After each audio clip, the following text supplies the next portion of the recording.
Well, earlier this evening, the presidential debate was held between candidates Kamala Harris and Donald Trump. Josh Hoggard has more about the exchange. So, Josh, what can Texans take away from the debate?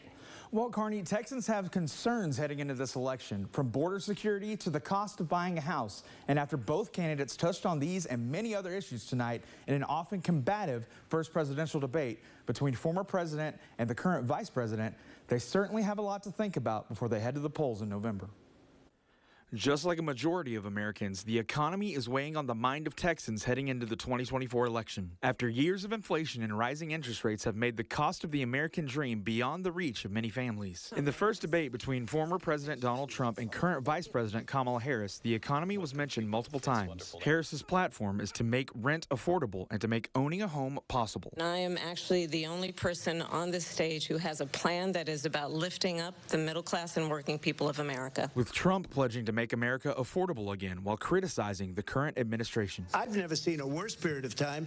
People can't go out and buy cereal or bacon or eggs. Among the promises made by Vice President Harris on Tuesday night, to protect and restore reproductive freedoms to women. The government and Donald Trump certainly should not be telling a woman what to do with her body. Trump defended the nation's highest court's decision to overturn Roe versus Wade. The Supreme Court had great courage in doing it, and I give tremendous credit to those 6 justices. And perhaps the issue weighing heaviest on the minds of Texans, the more than 1,250 miles of border they share with Mexico. The vice president sharing her plan to secure the border and fix what she called a broken immigration system. With a border security bill, which I supported.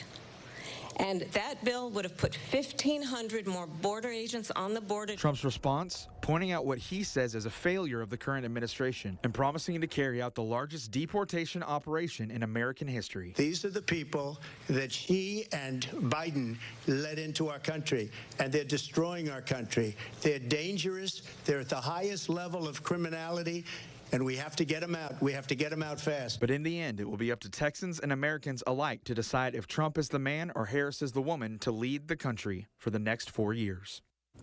Now, we're not sure if or when a second showdown between Trump and Harris will happen at this point, but their vice presidential candidates, J.D. Vance for the Republicans and Tim Walz for the Democrats, will debate on October 1st. And of course, if you haven't registered to vote, you have until October 7th to do so.